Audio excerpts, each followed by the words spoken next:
What's up, y'all? I'm your host, Deshaun, and welcome back to another edition of the All Cats Everything and Then Some podcast. How y'all doing? I know it's been a while since I made a podcast for y'all, but it was Valentine's Day this past weekend, so I had to spend some quality time with the lady. You know how it goes. To all my fellas out there watching, whatever you're looking for in a woman, you need to be sure to get a woman that's gonna nag you, that's gonna bug you, that's gonna get on your nerves. Yeah, I know it can be annoying.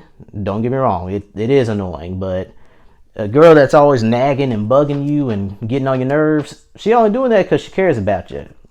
She's only doing that because she wants what's best for you and what's best for the relationship.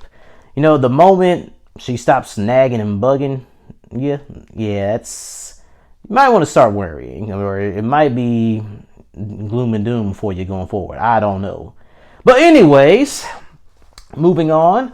So, Kentucky has played great since losing to Auburn. Well, maybe not great, but Kentucky's played a lot better. Now, there've been some good, and there's also been some bad over this 4-game stretch that Kentucky has gone on. They've won 4 games in a row since losing to Auburn. Now they stand at 20-5 overall, and they're number 1 in the SEC. I believe our record now is, I believe Kentucky's 9-2 now as of this week in the SEC. So things are looking good, but we're not perfect. One thing that is puzzling to me is our 3-point shooting. I don't know what it is, but when Kentucky, against road teams in the SEC, Kentucky is shooting 43% from the 3-point line, which is great. You knock down 43% of your 3-pointers in a game, 9 times out of 10, you're going to win that game. But the bad is, when Kentucky's at home, they shoot 24% from the 3-point line, which is weird. I don't get it. I don't know why these boys shoot better on the road than they do at home, but I guess the silver lining in this is that we can go into a hostile environment and hit the shots when we need them. That was one of the things that we didn't do so well against Auburn. We didn't shoot the 3-ball well. Now, I believe we shot maybe 33%, maybe a little bit better than that, but that's not always going to be enough to win. One of the reasons why Kentucky lost to Auburn was because we didn't rebound the ball well. I mean, as well as the terrible referees. Anyways, since that Auburn game, we actually have rebounded the ball pretty well. Against Tennessee, we out-rebounded them 33-29. Against Vanderbilt, we out-rebounded them 43-32. Against Ole Miss, we out-rebounded them 41-33. We also out-rebounded Mississippi State in that game. And as a result, because of the better rebounding, that's one of the reasons why we're 4-0 since losing to Auburn and now 20-5. I like what I'm seeing from Kentucky, but I just want a little bit more out of them. I just want to see Kentucky shoot the ball better at home. The number one thing I want to see from Kentucky going forward is Ashton Hagans being more careful with the ball. We got 6 games left in the season. I don't think any of these games are going to be easy. We have Florida twice. We got Tennessee one more time, Auburn one more time, LSU, and Texas A&M. Now, A&M is the worst of those 6 teams, but I mean, this has been a crazy year in college basketball. We could mess around and lose to Texas A&M. So we got to be careful. I think that's the number one thing that I want to see going forward. I want to see Ashton Hagans take better care of the ball. Now, I know he can do it. He's had some great games this year. He had a triple-double game. He's had some games. I think earlier in the season he had a stretch of like 6 straight games where he had 6 or more assists. But these last 4 games, Hagans has been turning the ball over more than he's been getting the assist. I don't know why that is, but hopefully he can cut down on the turnovers, because although we won those games, it's hard to win when your point guard has more turnovers than he does assists. So we need Hagans to take better care of the ball. Another thing I'd like to see going forward is getting Nate Sestina involved more in the offense. Now, I know a lot of the Big Blue Nation is critical of Sestina, and I understand it. Nate Sestina, he's not a good rebounder. He's not a good defensive player, but, man, he gives us a boost on offense. He can score in the paint as well as stretch the floor as a shooter. I mean, me personally, I think between EJ, Nick, and Sestina, I think he's the best scorer of the three. We just don't give him enough opportunities. That's partly because Calipari be having him on the bench for a long time because of his lack of defense. So, Nate, need you to play some better defense. I mean, I know you're not going to turn into Nick Richards, but if you can just play a little bit better, you can stay out on the floor and you can really give us a boost on offense. I mean, I know he's not as bad as everyone says he is, though. Like, I remember against Vanderbilt, he had that blocked shot, and I'm just like, oh, was that Nate Sestina with the block? Oh, snap. So I know he can step up when need be. So hopefully Nate will start to play better defense so he can get some more playing time. Another thing I want to see UK work on is starting the game fast and ending the game fast.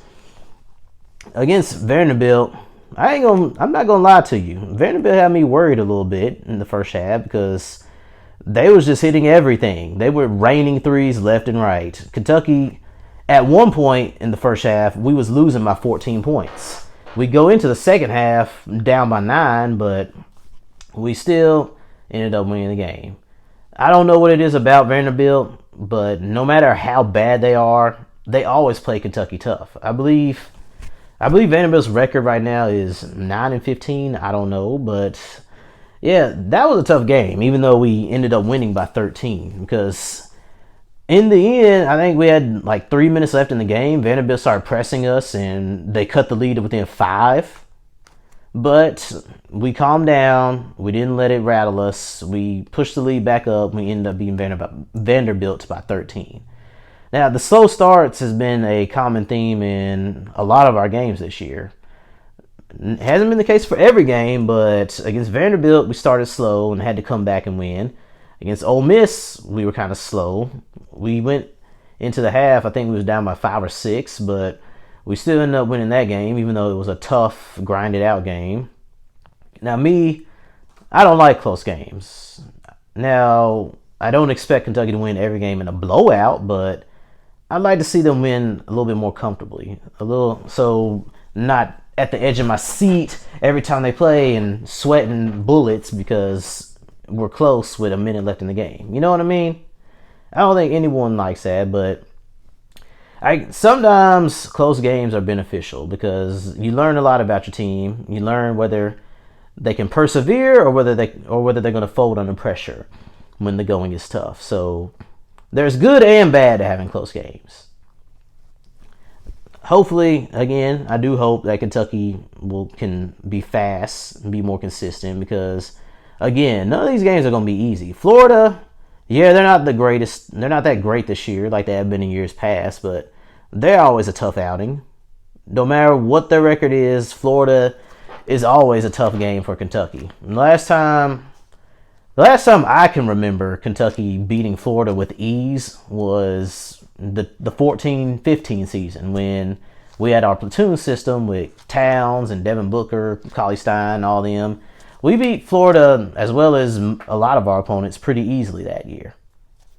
I definitely don't see us beating Florida easily this year. I mean, I think we can beat them both times, but I mean, it ain't gonna be easy. That's all I'm saying. Yeah, Tennessee, even though Tennessee is coming to Rupp, it still won't be. I don't think it's gonna be an easy game. Now, the good thing is we beat Tennessee at the Thompson Bowling Arena.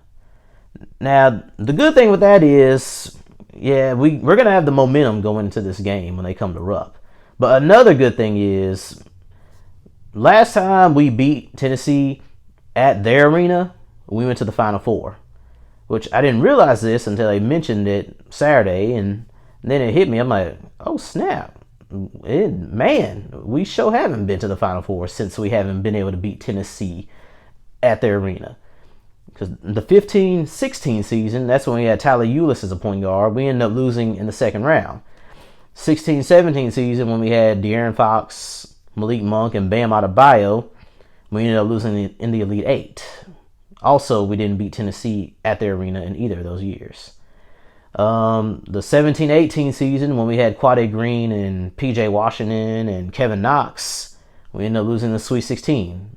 Didn't beat Tennessee. The 17-18 or 18-19 season, last year, when we had Tyler Hero, Keldon Johnson, and PJ, we lost to Tennessee at the Thompson Bowling Arena, as well as in the SEC Championship game. We got beat in the Elite Eight. So maybe this year will be different. Maybe this year we'll get over the hump and get to the Final Four since we beat Tennessee. Now, I mean, I'm not one who believes in superstitions. I'm not one who believes in coincidences, but maybe there's a silver lining to this. I don't know. But I do believe that Kentucky can be a Final Four team as long as Hagans can cut down the turnovers, as long as we start fast and end fast, as long as we stay consistent, and as long as we don't fold under pressure, and as long as we don't play down to our competition. I mean, it seems like when we've played a big-time opponent, we come ready to play, guns a-blazing, but when we play a not-so-big-time opponent, we kind of sputter out the gate and then win in the end. I don't know why that is with Kentucky, but I mean, that's just, they're Jekyll and Hyde. I guess that's what I'm trying to say. I don't know. Anyways, I'm pretty sure some of y'all hate us, are tired of hearing about Kentucky, but whatever. Anyways, the NBA All-Star Game was this weekend. A lot of people felt that Aaron Gordon was robbed, which, I mean, I believe so. I saw the highlights of the dunk contest, and I feel like Aaron Gordon was better than Derrick Jones Jr., but they snubbed him again, just like a few years ago when he lost to Zach LaVine in the finals. The Rising Stars Challenge was entertaining, and the All-Star Game itself was very entertaining. I want to give a shout out to Bam Adebayo for winning the Skills Challenge. I also want to give a shout out to Anthony Davis and Devin Booker because they was on Team LeBron. Team LeBron was the team I picked to win. I was rooting for him because, I mean, LeBron picked AD, who's my favorite Kentucky player currently in the NBA. LeBron also had Devin Booker, who was put in the All-Star game as a replacement for Damian Lillard. And LeBron had my favorite Mavericks player, Luka Doncic. So, you know I was going for Team LeBron. And in the end, they came out on top. Anthony Davis had to be a little dramatic and missed the first free throw towards the end of the game, but he hit the second one no problem, and Team LeBron ended up winning. Now, All-Star Game, as usual, first three quarters, they're just playing back and forth, having fun, BSing. Fourth quarter, though, that's when they ramped up the intensity. That was a very entertaining All-Star Game. Like, one of the things that surprised me was Chris Paul throwing down a dunk. I looked, I'm like, is that Chris? Chris Paul over here dunking? What the hell? Like, when's the last time Chris Paul dunked? I mean, dude's like 35 years old now, so that completely threw me off guard. Another thing that threw me off guard was Kyle Lowry taking a charge in the All-Star Game. I'm like, this guy's serious? You're taking a charge in the All-Star Game? Like, come on, Lowry. Bruh. In the All-Star Game, though? Come on, bro. What are you doing? I mean, no disrespect to Kyle Lowry, he's good, but shoot, if we gonna be taking charges, then if he's gonna take charges in the All-Star Game, stop voting him in. Like, come on now. Bradley Beal should have been in the All-Star Game, if you ask me. Although the Wizards are not a good team, Bradley Beal is having a great season. I think he's averaging like 26 points per game. He's top 10, top 15 in scoring. So why didn't he get picked? I don't know why. I really don't know why. But anyways, that was one entertaining game. I enjoyed it. Happy for Team LeBron. I'm happy for Team Giannis. It was great. It was fun. It was entertaining. Yeah, honestly, I can't wait till next year's NBA All-Star Game. It's in Indianapolis, which is only about 3 hours away from where I live. So I'm definitely going to try to go there. Yeah, because if next year's All-Star Game is going to be like this year's All-Star Game, it's going to be lit. Now, before I conclude this podcast, there was a big topic that I want to talk about. It's about Zion Williamson potentially taking Rookie of the Year from Ja Morant. Now, I don't know. Me personally, I'm not just saying this because I'm a Duke hater, but it's too late for that, man. Like, I know ESPN loves to hype up big name players. I mean, they've been hyping up Zion Williamson since he played at Duke. I get it. He's good, but Zion Williamson is not going to win Rookie of the Year. Like, can we just kill the Zion hype already? Is he good? Yeah. He's great. I mean, I'll give it to him. He's a great player. But he's only played 10 games this year. He's been injured for over half the season. Now, in these 10 games, Zion Williamson is averaging over 20 points per game. He's averaging about 7 rebounds, I think a couple assists. His field goal percentage is in the high 50s. He's shooting, I think, 34% from the three-point line. He's good. But it's too late. See, you've only played 10 games. There's only, I don't know, I think there's 38 to 40 games left in the season. Maybe less than that. I don't know. But Zion Williamson, it's a little too late for Zion Williamson to take Rookie of the Year from Ja Morant. And how y'all just going to forget about Kendrick Nunn? He has played great all year, just like Ja Morant. Now, unless Ja Morant just falls completely off the face of the earth, he's got Rookie of the Year locked down. He's one of the top 5 leading scorers among the rookies. He's the leading assist man for the rookies. He's also got some good shooting percentages. He's shooting almost 50% from the field. He's shooting a little over 35% from the three-point line. Ja Morant, he's the real deal. He's a future superstar in the making. I mean, so is Zion if he can stay healthy. If Zion had been playing from the beginning of the season, yeah, he might be ahead of Ja Morant in the Rookie of the Year race, but it's a little too late for that. I don't think he's got enough time to catch Ja Morant. Again, the only way Ja Morant will lose Rookie of the Year is if he completely falls off in the second half of the season. Now, I don't know how much the voters take into account team success, but if Memphis holds on and they get that 8th seed and get to the playoffs, Ja Morant is going to win Rookie of the Year without question. Now, I know I get it. Zion's been hurt. I mean, Memphis is not a lock for the playoffs yet. I mean, if the season was over right now, yes, they would be in the playoffs. Unfortunately for them, they would have to play the Lakers in the first round. Now, me personally, if I had a vote for Rookie of the Year, I'd give it to Ja Morant without question. Ja Morant has been killing it all year. He's had plenty of great games this year. His best game this year, he had a triple-double. He had 27 points, 10 assists, 10 rebounds. Memphis is a division rival to my Mavericks, but Ja Morant is he's something else. He gonna be like maybe a more explosive Kyrie Irving. I mean, he's got the tight handles. He can shoot. He can score from anywhere on the floor. He's a little bit better than Kyrie, though, defensively. But, yeah, he's the real deal. As long as injuries don't derail his career, he's going to be a superstar point guard. If Memphis holds on to that 8th spot and they make it to the playoffs, Ja Morant is going to get it without question. You know, this Rookie of the Year situation is kind of similar to the Rookie of the Year situation back in the 16-17 season. Malcolm Brogdon ended up winning Rookie of the Year over Joel Embiid. Now, a lot of people felt that Joel Embiid should have won it because he had better numbers, which is understandable.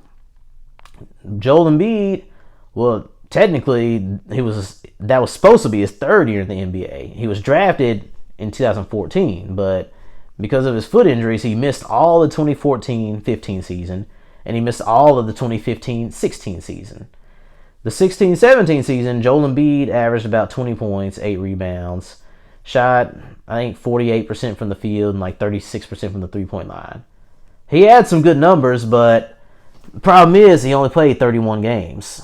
Now, Malcolm Brogdon's numbers weren't exactly out of this world. He only averaged 10 points, I think 4 assists and 3 rebounds. But Malcolm played 75 games. Malcolm was a big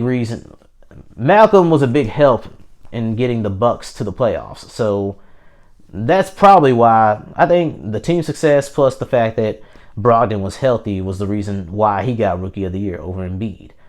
Same thing's going to happen this year unless Ja Morant falls off the face of the earth. He's team success, and the fact that he's been healthy all of this season is the reason why he'll win Rookie of the Year. Ja has played 48 out of a possible 55 games, I believe.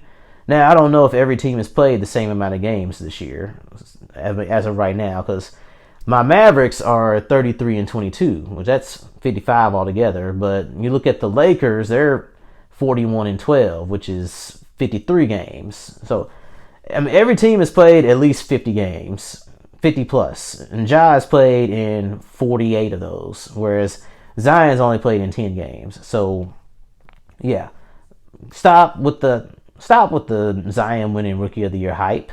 Now, yes, next year, if he can stay healthy and play more than half the season, he's going to be awesome. But this year is Ja Morant's year. He got Rookie of the Year, case closed. All right, y'all. Hope y'all enjoy. I'm your man, Deshaun. Hope y'all have a great rest of your Monday. I'm out.